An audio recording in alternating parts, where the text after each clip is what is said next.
Hello and welcome to Crux Investor. We caught up earlier today with Max Porterfield. He is the CEO at Callinex Mines. They've just raised some money. So we asked, what is he going to focus on? He talks us through a verify plan of what 2021 is going to look for him. 30,000 meters ready to be drilled. If you want our thoughts and opinions on the conversation, what we discussed with Max and indeed the company itself, you can find that at cruxinvestor.com/club. We can also find detailed company reports and analysis. There's summaries of other interviews that we've done just to save you some time. There are training courses on there to help you with your due diligence process. We've also got commentary from market experts from all around the world on a variety of companies and commodities. And if you want to join a thriving community of investors sharing their thoughts and ideas with each other in a nice, safe, friendly environment, free from abuse, trolling and judgment, you should join them at cruxinvestor.com/club. We'd love your feedback too, so do give us a like. We appreciate it. Leave your comments below. We get back to absolutely everyone. And if you want to see exactly what we talked about today with Max, take a look in the description below.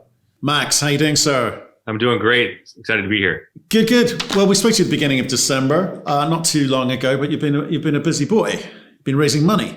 Yeah, we have. I'm very pleased by the turnout on that. I couldn't help notice the number, $8,888,888. What's going on there? Well, we added a couple extra eights there, but it actually kind of fell into that way, 8.88, as we're at. I have a thing or two with numerology, happened to be an 8.8. Our discovery hole was actually hit on August 8th last year in Manitoba.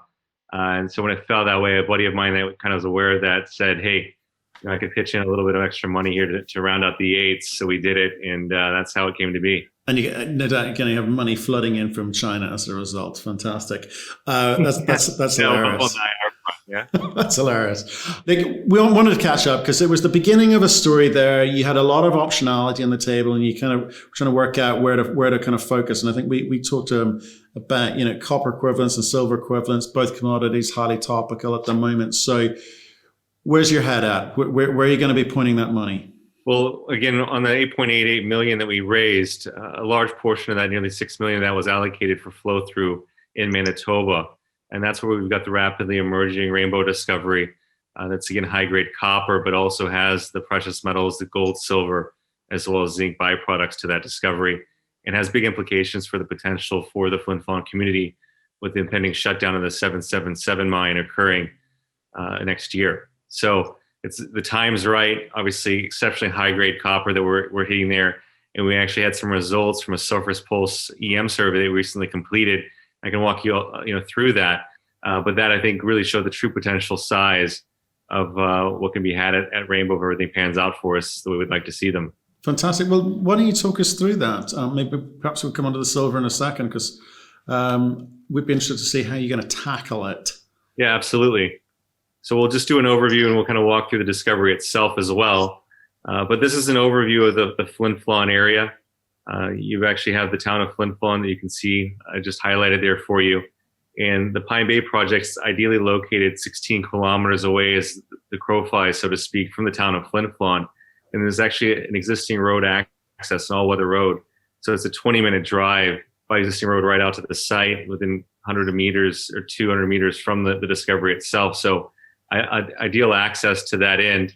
And the discovery has also been made within a mineral lease, so it's advanced permitting that can be had because it was actually permitted for production in the 1960s. So you can see the mineral lease outlined in orange.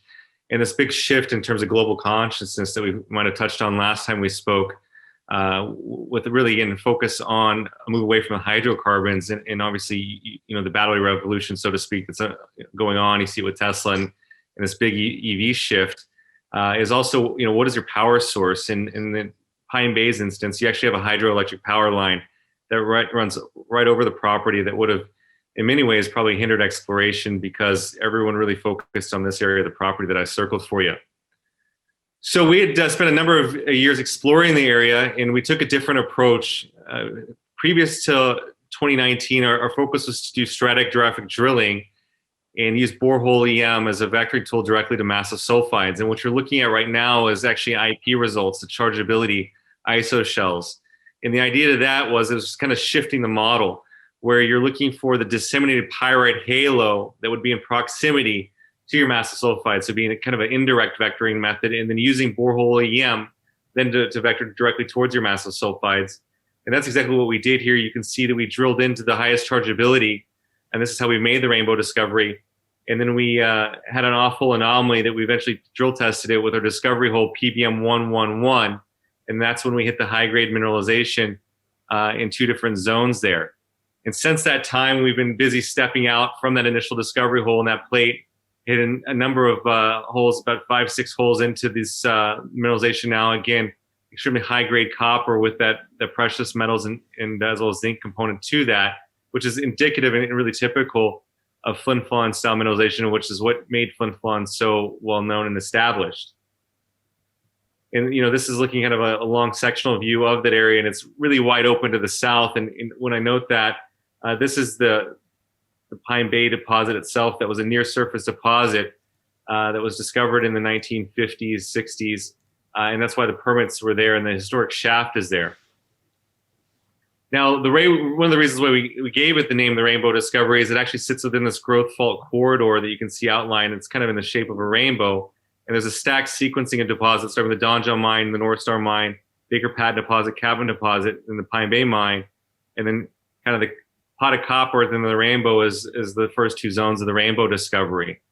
Now, historically, the only electromagnetic data that we'd covered on the property was an airborne VTEM survey that was completed that predated me back in 2009.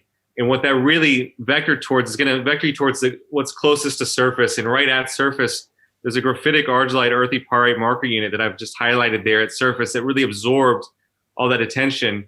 And it overlooked the first two zones that you can kind of see are located right there of the Rainbow Discovery. So since that time, and what we did over the winter time, since when we had a bit of a break there, is we conducted a surface pulse electromagnetic survey over the Rainbow deposit itself, the first 2 zones, and we cut off the survey because all the previous survey data had been right over this power line that you can see that kind of outlined that power line. Everything again had been to the north in terms of any surface pulse work that had been done. Nothing had really gone over from an electromagnetic standpoint to the south of that power line. And what you can see is over 1.2 kilometer of conductive bodies that sit along strike to the first 2 zones. And our geophysicist, Alan Valls, has modeled, and you can see the outlay there of these modeled plates. The first 2 zones have been modeled at a 150 meter strike. That's again the orange and yellow zones that you can see right there. And then there's 3 stacked plates, followed by a 4th further to the south that have twice the strike length of that. And it's very rare that you see a conductive body like this. We've got a string of conductive sources that go over 1 kilometer strike. The only places you see it in the Flin Flon district is going to be at the Flin Flon 777 mine horizon, at the Trout Lake mine horizon, and then at the Lawler Chisel Lake mine horizon. Then you also see it here at the first 2 zones of the Rainbow, being to the really northern extent of that conductive source that was identified from the surface pulse EM data set. So again, it's really wide open in terms of drilling. You can see all the drilling in the area historically. You've got these plates that are along strike to the south. They come within 200 meters of surface. And then again, this is where the three plates are, followed by that 4th plate to the south. And again, in terms of historic drilling, it's really wide open. They've never been drill tested. There's been no drill holes in the area. The closest drill hole that's ever been drilled was in the late 1960s, right there, that was shut down, 150 meters to 200 meters at least ahead of that conductive source there. So again, we're very excited about this. And it all kinds of comes together as an inflection point of that main mine horizon that hosts the Centennial Mine, the Sourdough deposit, and then the Rainbow deposit sits right within that in this growth fault corridor. So again, we're very excited about the discovery, how it's coming together. We're drilling 2 holes right now with 2 rigs that are actively turning. PBM 116 was colored to be a more vertical step out above the mineralization. And it'll be roughly 150 meter step out to the most shallow intersection to date there. And then PBM 117 is going to be testing those 3 stacked plates to the south with the initial hole and see what comes of that. And this is just a long section view of the drilling that we have right now. Again, the green plates are the plates that have been modeled from the surface pulse EM data set.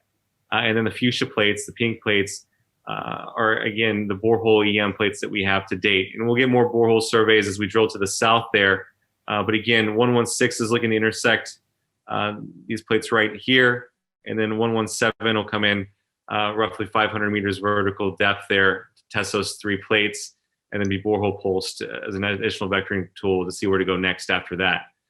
So for context as well, before I wrap things up, the 777 mine starts at 800 meters vertical depth, which is where our PBM 111 hole, discovery hole was made. We've now traced mineralization 225 meters vertically above that. And then the Lala discovery that was discovered went into production in 2004, discovered in 2004, that comes within 550 meters of surface. So again, we're looking to chase this much closer to surface discovery, potential to add significant tons. We've got, a budgeted program of 30,000 meters. And again, that's gonna be results driven that we're looking to complete and is occurring immediately right now. So we're very, very excited to that. And that's gonna be where the bulk, again, of the capital is gonna be, put into the ground in Manitoba to expand that exceptionally high grade copper discovery. Yeah, I mean, it's exceptional byproduct numbers there as well. I mean, they're pretty impressive stuff. So 30,000 meters, but along that process, you're constantly refining the strategy as you move forward, right? What happens at the end of this when you've got 30,000 meters? Where do you move from there? So the objective would be to outline a 20 to 30 million ton resource through that drilling. Obviously, again, you need the success there through the drill bit, but we're building out a big discovery that'll be an anchor mine as the end all objective for that community for the foreseeable future. Just like you've seen at 777, Trout Lake, Lawler, you haven't had a big anchor mine discovered in the Flin Flon camp, really in the immediate Flin Flon area since 1994 when 777 was found. And before that, it was 1982 with the Trout Lake discovery. So these things don't come very often. They come every few decades, it seems, as a pattern. And we're just quite thankful that we are where we are, and we're headed definitely in a bright future, is our opinion, based upon what we see today. What's the things that are going to hold you back from actually advancing at the pace that you want to?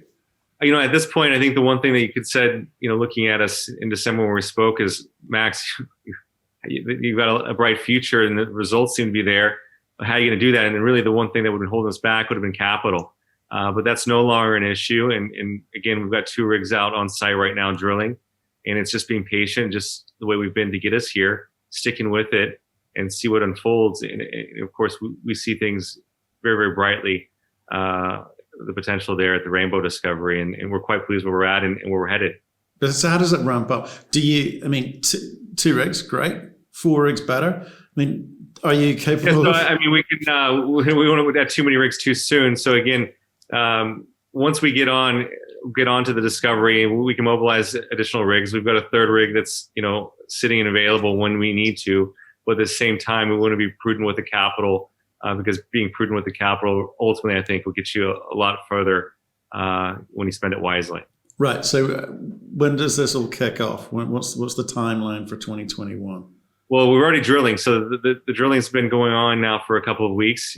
These are deeper holes, so it is a bit slower, and particularly in terms of the winter environment. So that being said, we're looking to have initial results or an update out in April of this year. And then we'll see where things go after that. In the meantime, we're also in the early stages of drilling setting up a follow-up drilling campaign at our Nash Creek project in New Brunswick. And I can show you the results of the silver, how that's come together for us, if you'd like. Yeah, let's talk about that, and then we can maybe get on to how 2021 proceeds.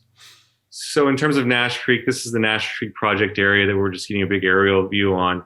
And Nash Creek is ideally located. It's a PEA stage asset. It's actually the Nash Creek deposit. It's a zinc lead deposit historically, is what it's known for, the project area. And it sits 25 kilometers away from a deep water port, rail line, smelting operations, in the town of Beldoon there. As you can see, this is the Nash Creek deposit itself. It's when we acquired it, was a 9 million ton resource. It's flat lying near surface, so it's unique in that 85% of the world's zinc production is going to be underground. And so it's very rare that you have an open pitable zinc deposit, which is what Nash Creek is. And again, we published a maiden PEA on that in 2018 at today's zinc prices. You're looking at a pre-tax NPV of $230 million. A pre-tax IRR of 34%. And so that was really a great starting point. And the way we were able to do that is we used IP, just like IP was successful for us to date in the vectoring process to the Rainbow Discovery in Manitoba. There was actually a historic IP survey at Nash Creek when we took over the property, and that's what we utilized to really double the resource from 9 million tons to 19.1 million tons in our first few phases of exploration out on the property. Since that time, we did a district scale IP survey and geotech testing, and that's when we discovered the near surface silver mineralization. There's this main controlling fault that the Nash Creek deposit actually sits on a splay faults that offset that. And we tested that as part of testing the IP survey that's really mapped that nicely. And that's when we intersected 28 meters of 57 gram per ton silver. That included a higher grade interval of 94.5 gram per ton silver over 16.5 meters, 0.2 zinc, 0.1 lead. So again, silver dominant near surface mineralization. That's going to be above the cutoff grade outlined by the PEA in 2018, which is also going to be taking into account much lower silver prices. Now, 6.8 kilometers to the south of that was a vertical hole, NC 19306, intersected 19 meters of 36 gram per ton silver, 0.4 zinc, 0.5% lead, included higher grade interval of 3 meters, 130 gram per ton silver. And you can see this association with that main controlling fault. Now, what we did to follow up on that is we did a soil sampling campaign that covers 10 kilometers of that main controlling fault that encompasses both those silver discoveries. And that's what we're going to use as a vectoring tool in our follow-up drilling campaign. We've identified 7 different target areas along a significant portion of this main controlling fault, the strike extent of this. And we'll be testing that again in the next couple of months when we announce and outline that program. But as you can see, the correlation of that elevated silver to that higher grade hole that we hit in discovery hole 313. And then moving to the south, you can see that the vertical 306 was collared far too off to the west there, and that you have elevated silver due off to the east that's coincident with that fault and that resistivity low. So again, we also have hit near surface zinc lead off to the east in the central zone area of Nash Creek. And we're very excited on that. Can extend the life of mine past 10 years. But the story there is going to be silver. And just to kind of round things up, it's ideally located in proximity to infrastructure. Provincial highway just sits right down the road from this infrastructure and goes within a few blocks from the Nash Creek deposit. But you have, again, the power station, a deep water port that gives you access to smelting operations in Europe and Africa, as well as the rail line that goes directly to zinc smelting operations in Quebec. So again, we like where we're at in New Brunswick, obviously advancing the near surface silver discoveries that have really a potential to be significant in size, tonnage, and near surface that kind of offsets the deeper, higher grade story at Pine Bay. It's interesting to me. I think a lot of this, what you've just told us about, is we have to sit back and wait and see what the drill results say, see how you advance. What sort of struck me was when we last spoke, you're quite ambitious about the program, because I think you feel some sort of connection with the Flin Flon community. I think we talked about that last time. Yeah. And that was quite interesting to me. But the market too has reacted to this. You're at 285 when we share price. We're at 370-ish today. So up about a third or so. That's quite nice. But the fundraise, coming back to that, I know we're sort of joking about the number, but did it take long to do? What sort of new investors did you see coming in? I've been very, very fortunate. And I think the company's been very fortunate. Anytime we've gone to access the capital markets, I think we've always come with a mindset that it's warranted and we're going to do great things with the capital. But again, to have the support of the investor community, both current and new shareholders, we're quite pleased to see that. And having a mix of, across current investors that have been participating in previous financings, some high net worth family offices in Europe took part in the most recent financing. Some funds out of Europe took part, as well as Delbrook out of Vancouver, which is a large fund that specializes in natural resource investing, is now one of our largest shareholders as well. So it was a great deal of support across the board from well-established, really well-educated and knowledgeable folks in the industry that understand what our longer-term objectives are. And I think from a capital standpoint, structure, being at 13 million shares, being extremely tight, and having the strong shareholders that were already in and already part of Callinex are being joined by other shareholders that new shareholders that see that potential or are looking to make significant multiples on their money based upon discovery. is really what we're looking to achieve when we did the capital raise. And we actually did that north of $4 a share. So the hard dollars on that was $4 a share with a half warrant at $6. And then we're able to utilize inherent leverage through the flow through mechanisms in both Manitoba as well as the Maritimes to leverage that. So in terms of managing the dilution, we were able to raise that $8.8 million in capital with 16% dilution, which I think, is if you looked at where we were in December, I think that was a huge win. And that puts us in a position right now to be fully funded to conduct all that drilling, both the 30,000 meters we have budgeted in Manitoba, as well as a robust campaign to follow up on that 10-kilometer trend at Nash Creek, as well as what we need to do in Point Leamington in Newfoundland to get that resource updated and published to the market that we've never spent a lot of time talking about. Really will put us in it's kind of be a transformational capital in many ways to really show the potential of the portfolio hosts and unlock that through drilling. Well, see that I wanted to get onto that. I wanted to talk about the capital structure because it is super, super tight. Also, the PEA. What's the timing on that?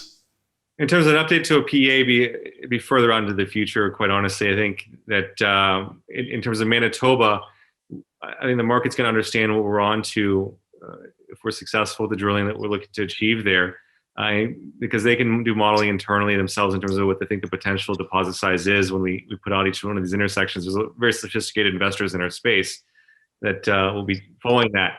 And then to that end, in terms of the PEA in New Brunswick at Nash Creek, when we announced that initial PEA in 2018, we did that at $1.25 zinc when zinc prices were at $1.60 a pound. And then very quickly things kind of fell out of bed with the trade wars that took place. Zinc within 3 months went somewhere around below $1 a pound, 90 cents, very, very quickly thereafter. And from the shorter term investor outlook would have been kind of negative at the time. And from that standpoint, while it allowed people to model, what all it really allows people to model is what's there today and not what's going to be there in the future. And so while it was a snapshot in time, it really gave us the tools and outlook in terms of here we are today. We like where we are today. And while the market might be at 90 cents today, we don't see 90 cents in the future. And what do we need to do to further improve the asset that it is on a very cost-effective basis? And that's what we've done with the silver discoveries and then now showing the potential size there. So I don't want to put a box on it, so to speak, too early in Nash Creek. I think there's a base case PEA there that you can see from Nash Creek deposit what it is. You can see upside, obviously, from the central zone drilling that we've had to date there. But most importantly, it's to drill out the silver discovery, because that'll be a complete rewrite on the PEA, which is going to be further out in the distance in the future. And not to say that we can't get there very quickly, because we can. We've shown that ability to do that in the past, rapid resource growth, and then publishing a PEA. But at the same time, I don't want to move to that point too soon. Okay, well, I think that explains the kind of trade-off that's going on in your mind about where you can capture value. So this is commodity theme. Everyone's interested in copper equivalent, silver equivalent. That's what's hot at the moment. So that's where you focus. Just again, looking forward here. So once you spent your money on this, you're going to stay in charge of this thing. You are going to manage this project. You're not going to look for partners coming in. You're not going to look for strategic partners or similar. Well, I mean, I don't want to close the door on opportunities. I mean, I don't think it's a wise business decision to ever do something like that. But I think in terms of where capital is right now and where we can get with that capital, we're in the driver's seat to that end. But at some point, we will look to bring in a partner, a suitor, to make an all-out acquisition of an asset or the pubco as a whole. I'm definitely not shutting the door on that as well. Okay, fine. Well, look, I guess I'm sitting back waiting for drill results, I guess, as you are. It's the story of my life, really. I think I don't have any children, but I know that when you have children, you need a lot of patience. And I've learned that you need a lot of patience with drilling. I'm a much more patient man than I was certainly 6 years ago before we started this whole endeavor. We're all on the edge of our seats, waiting every day. And that's the exciting part of the business that we're in. Let's say that you're in control of the bits you're in control of. Let's see what comes out of the ground. Stay in touch. Let us know how you get on. You pieced it together quite nicely, so I'm intrigued. Thank you very much, and thanks again for taking the time.